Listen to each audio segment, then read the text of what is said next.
जय हिंद साथियों, एग्रोमेनिया चैनल पर आपका हार्दिक स्वागत है, अभिनंदन है। मैं हूं आपका दोस्त अक्षयचार और हम कर रहे हैं मनोविज्ञान विषय। तो सबसे पहले तो मैं आप लोगों को बधाई देना चाहता हूं कि आप लोग वास्तव में काबिल तारीफ वर्क कर रहे हैं मेरे लिए। आप लोग मुझे सपोर्ट कर रहे हैं, ठीक है, कि हम जल्द ही 1K सब्सक्राइबर कंप्लीट कर लेंगे। तो होप कि आप लिंक को ज़्यादा से ज़्यादा और लोगों के साथ शेयर करोगे, तो सपोर्ट करते रहो। हम कर रहे हैं मनोविज्ञान। मनोविज्ञान के अंदर हमने पढ़ा था कि मनोविज्ञान क्या है, उसके बाद में हमने अभिवृद्धि और विकास पढ़ा, विकास की अवस्थाएं पढ़ी, और विकास की अवस्थाओं के अंदर कल हमने पढ़ा गर्भावस्था। आज हम पढ़ेंगे शेषवावस्था। क्या पढ़ेंगे बेटा? शेषवावस्था। शेषवावस्था की बात करें तो क्या बोलते हैं इसको? Infancy period. Infancy period. Infancy period. English थोड़ा देख लेना, इधर उधर हो जाता है। अगर कुछ सुधार करने योग्य है तो आप इंग्लिश में सुधार कर लेना। शेषवावस्था की बात करें तो शेषवावस्था का पीरियड वो है, वो कितना रहता है? 0 से लेकर, जन्म से लेकर 6 साल तक क्या माना जाता है? शेषवावस्था। अलग अलग जो साइकोलॉजिस्ट आए थे उन्होंने क्या शेषवावस्था को अलग अलग नामों से परिभाषित किया। इसकी एज जो ग्रुप है उसको भी थोड़ा अलग अलग बताया। तो हम बात कर लेते हैं कि किसने इसको किस प्रकार से बताया। तो श्रीमती हरलोग ने शेषवावस्था को क्या बताया? इन्होंने कहा कि जन्म से लेकर 2 सप्ताह का जो वक्त होता है वो क्या है? शेषवावस्था है। जन्म से 2 सप्ताह का जो वक्त है वो क्या है? शेषवावस्था। शेषवावस्था 2 सप्ताह तक का बच्चा होगा जिसे हम क्या है? नवजात शिशु की संज्ञा देते हैं। नवजात शिशु जो कि सबसे ज़्यादा अपना टाइम है वो क्या है? 80% टाइम है क्या वो सोने के अंदर बिता देता है। जन्म के समय एक क्वेश्चन आया था रीड के अंदर पहले भी कि जन्म के समय सिर का वजन कितना रहता है। तो जन्म के समय सिर का वजन होता है वो 350 ग्राम के आसपास होता है। और बात करें कि 2 साल तक, तो 2 साल तक के बच्चे का जो सिर का वजन है वो 700 ग्राम के आसपास। उसके बाद में 6 साल की बात कर लें तो ये हो जाता है 1350 के आसपास, ठीक है।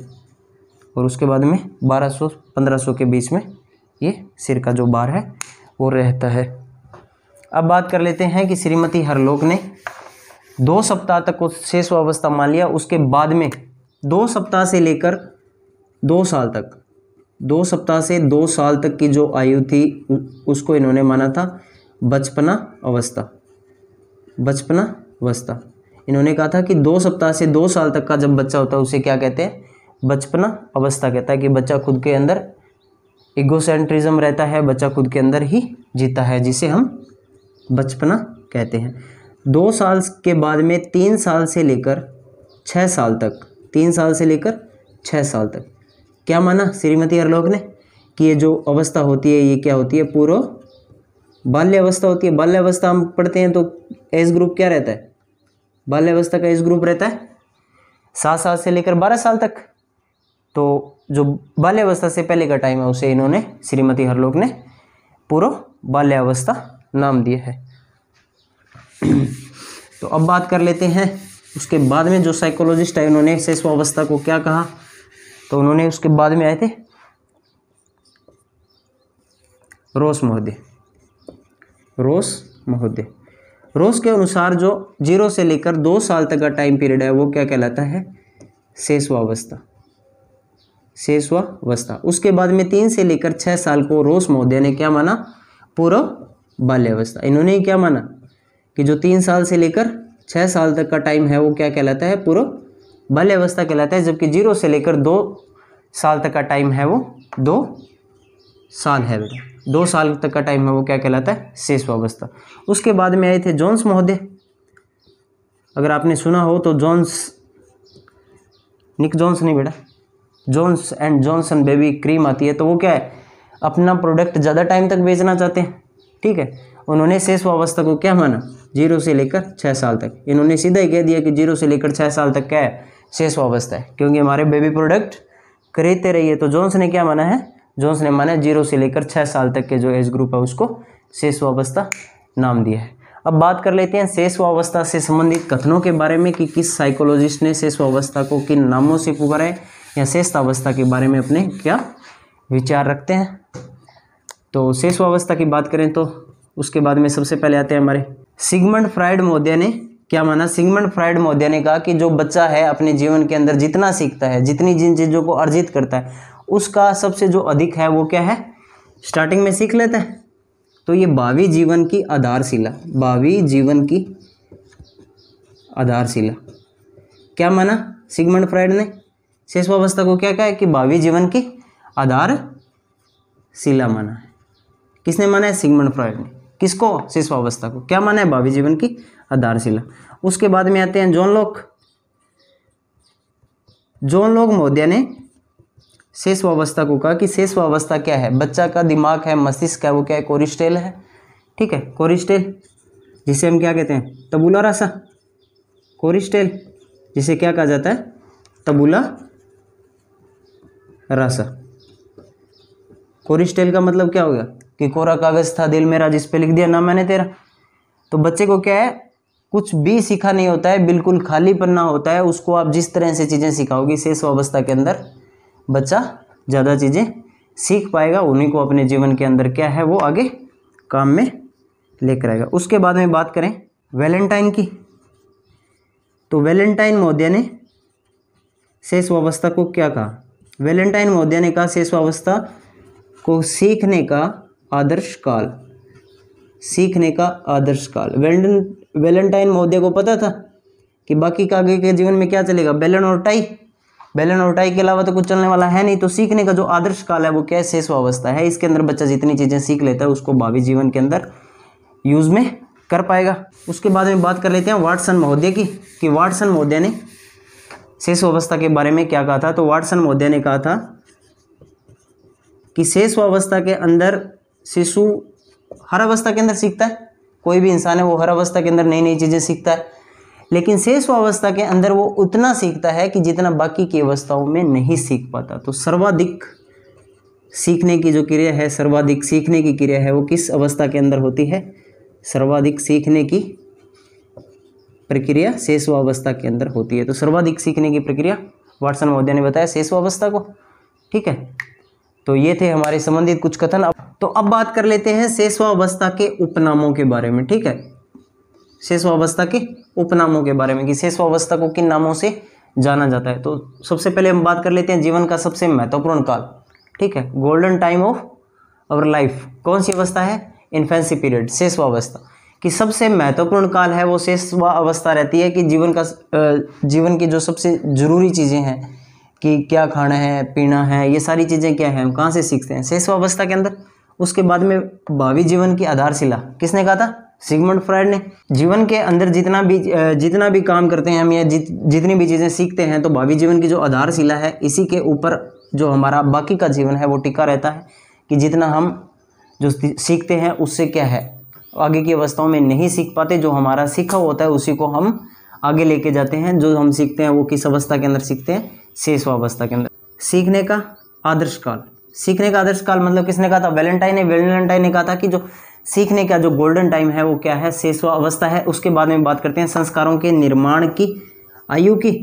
तो संस्कारों के निर्माण की आयु क्या है, शेषवावस्था है। जितने भी संस्कार हम छोटे बच्चों को सिखाते हैं कि ये बड़े ताया जी आए हैं इनके पैर छुओ, ये माता जी आए इनके पैर छुओ ना, तो राम राम करो, हाय कर दे, ये सारी चीज़ें क्या है, संस्कारों के निर्माण की आयु है। वो किस अवस्था के अंदर है, शेषवावस्था।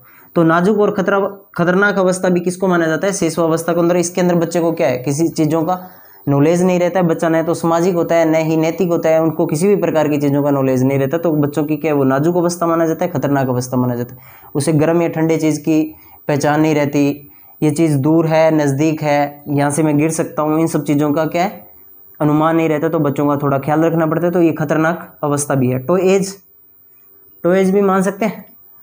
ठीक है, टो एज बच्चा क्या है, जो 0 से लेकर 6 साल तक है, उसी के अंदर वो खिलौनों की आयु कह सकते हैं कि वो खिलौने से खेलेगा। उसके बाद में बात कर लेते हैं पूर्व प्राथमिक विद्यालय एज।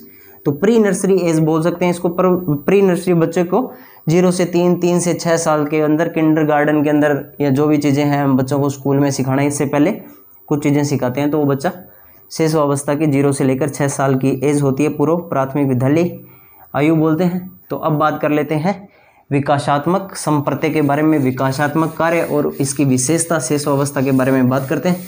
विकासात्मक कार्य ठीक है, कि विकासात्मक कार्य क्या है। विकासात्मक कार्य और विशेषता की अगर बात करें तो सबसे पहले ये संप्रत्यय किसने दिया था? विकासात्मक कार्य का संप्रत्यय ये दिया था सर हैविंगहर्स्ट ने, हैविंगहर्स्ट ने, ठीक है। हैविंगहर्स्ट शिकागो यूनिवर्सिटी के एक प्रोफेसर थे जिन्होंने विकासात्मक कार्य के ऊपर बात की। संप्रत्यय कहते हैं बेटा विचार को। सबसे पहले विकासात्मक कार्य पर जिन्होंने विचार दिया था वो कौन थे? शिकागो यूनिवर्सिटी के हैविंगहर्स्ट से। अब बात कर लेते हैं विकासात्मक कार्य क्या होता है। तो किसी भी एज ग्रुप के अंदर बच्चा क्या सीखता है, किसी भी ग्रुप के अंदर बच्चा, किसी भी अवस्था के अंदर बच्चा जब एंटर करता है तो वो अलग अलग चीज़ों का अनुकरण करता है। किस प्रकार से वो लोगों को देखकर, सुनकर, बोलकर उन सब चीज़ों को किस प्रकार से ऑब्जर्व करता है, उनको किस प्रकार से सीखता है, उन्हीं सब बातों के बारे में बात करते हैं विकासात्मक कार्यों के अंदर। तो हम बात कर लेते हैं विकासात्मक कार्यों के बारे में। विकासात्मक कार्य क्या है? आयु और एज के हिसाब से बच्चा किस प्रकार से कार्य कर रहा है। तो बच्चा क्या है, शारीरिक और मानसिक विकास क्या है, तीव्र गति से होगा शिशुअवस्था के अंदर। शारीरिक और मानसिक विकास क्या है, जल्दी होगा। शिशुअवस्था के अंदर विकास है क्या, तीव्र गति से होता है। उसके बाद में क्या है, बाल्यावस्था के अंदर थोड़ा मंद गति से होता है, लेकिन फिर क्या है, किशोरावस्था के अंदर फिर पुनः तीव्र गति से होता है। तो ये क्या है, शिशुअवस्था की एक विशेषता है। जिज्ञासा प्रवृत्ति का होता है बच्चा। शिशुअवस्था के अंदर बच्चा ओके है, जानने की कोशिश करेगा। हर जो चीज़ें उसको जरूरी नहीं है उन चीज़ों के बारे में वो जानने की कोशिश करेगा। भी चाचा ओके है, बाबा ओके है नहीं। तो बच्चों को बार बार बताना पड़ता है, साठी बुध नाठी। तो यही माना जाता है कि जो बुजुर्ग लोग होते हैं उनके अंदर भी क्या है, एक चीज़ को लेकर जिज्ञासा बढ़ती है। तो उसी प्रकार से शिशुओं को भी क्या, नई नई चीज़ों के बारे में देखकर जिज्ञासा होती है। दूसरों पर निर्भर रहते हैं, ठीक है। तो 0 से 6 साल का जो बच्चा होगा वो क्या है, दूसरों पर तो निर्भर ही रहेगा, दूसरे शिशुओं के प्रति स्नेह रखेगा। जो शिशुअवस्था के अंदर बच्चा है क्या है, दूसरे शिशुओं को थोड़ा प्यार से रखेगा कि वो हमारा नानो भाई है, वो हमारा नानी भाई है, या वो टेडी बियर को भी अपना छोटा भाई या बहन। निर्जीववाद के अंदर थोड़ा जीता है, दोहराने की प्रवृत्ति। बच्चा एक ही चीज़ को बार बार रिपीट करेगा, ठीक है। क्षणिक मित्रता, थोड़ी सी देर के लिए किसी का मित्र बनेगा जितनी भी जरूरत है, क्योंकि वो स्व केंद्रित है। इगोसेंट्रिज्म, उसे क्या है, खुद से मतलब है, उसका मतलब निकला, मित्रता खत्म। क्षणिक मित्रता कि माई प्यारी को नहीं ख्वाई प्यारी है, तो वो जब तक आप उसे कुछ खिलाते पिलाते रहोगे तो वो आपके साथ मित्र बन के रहेगा, आपसे खुश रहेगा। अगर उसको ऐसा कुछ नहीं मिलेगा तो क्या है, आपसे दूर चला जाएगा। कि शिशुअवस्था के अंदर नैतिक और सामाजिक भावना का क्या है, अभाव पाया जाता है। कि बच्चे के अंदर न तो सामाजिकरण होता है और न ही असामाजिक होता है, किसी भी प्रकार का वो क्या है, इन सब चीज़ों से दूर होता है, स्व केंद्रित रहता है, मतलब प्रस्थ, इगोसेंट्रिज्म। उसके बाद में LSRW, ठीक है, लिसनिंग, स्पीकिंग, राइटिंग, और जो रीडिंग और राइटिंग है, लिखना, सुनना, बोलना, पढ़ना। तो इसकी आधारभूत समझ बच्चे को विकसित हो जाती है। और इसके अलावा बात करें तो बच्चा क्या है, मलमूत्र के संकेत 0 से 3 साल तक देने लग जाता है, जबकि 4 साल तक उन पे कंट्रोल भी पा लेता है। बच्चा अपनी ज्ञानेंद्रियों के द्वारा क्या है, सीखने की कोशिश करता है, या बहुत सी चीज़ें सीख लेता है। वो किसी गर्म चीज़ को एक बार छू लेगा तो बाद में उसी गर्म चीज़ से डरने लगेगा, ठीक है। तो ये सब बातें हैं। और सबसे ज़रूरी चीज़ है वो है अतार्किक चिंतन की अवस्था। अतार्किक चिंतन, बच्चा अतार्किक, जिनका कोई तर्क ही नहीं बनता, उन बातों के बारे में चिंतन करेगा बच्चा, ठीक है। शिशुअवस्था 0 से 6 साल के, मतलब 4-5 साल के जब हम हुआ करते थे तो बस के अंदर जाते थे। बस में खिड़की वाली साइड में बैठकर जब हवा के सामने हम गाने गुनगुनाते थे तो हमें क्या मज़ा आता था। पंखे के सामने खड़कर बोलने में, मतलब खुद के अंदर मस्त, मन के मोदनों के अंदर हम विचरण करते थे, ठीक है। अगर आपने भी कभी ऐसा किया है, या आपने अपने बचपन के अंदर पंखे के सामने खड़े होकर सो गए हैं, या बस की खिड़की के अंदर आपने खड़े होकर सो गए हैं, तो आप एक बार थोड़ा सा मुझे कमेंट सेक्शन में बता देना कि आपने बचपन वास्तव में जिया है, ठीक है। तो ये था हमारा शिशुअवस्था। आपको होप कि आपको ये अच्छा लगा होगा सेशन। तो अपने दोस्त लोगों के साथ वीडियो को शेयर कर दीजिए, लाइक कर दीजिए, शेयर सब्सक्राइब करते रहिएगा, साथ बनाए रखिएगा। बाकी साइकोलॉजी आपको 0 से लेकर तैयार करने की गारंटी मैं ले रहा हूँ, ठीक है। तो मिलते हैं एक नई वीडियो में, तब तक के लिए नमस्कार।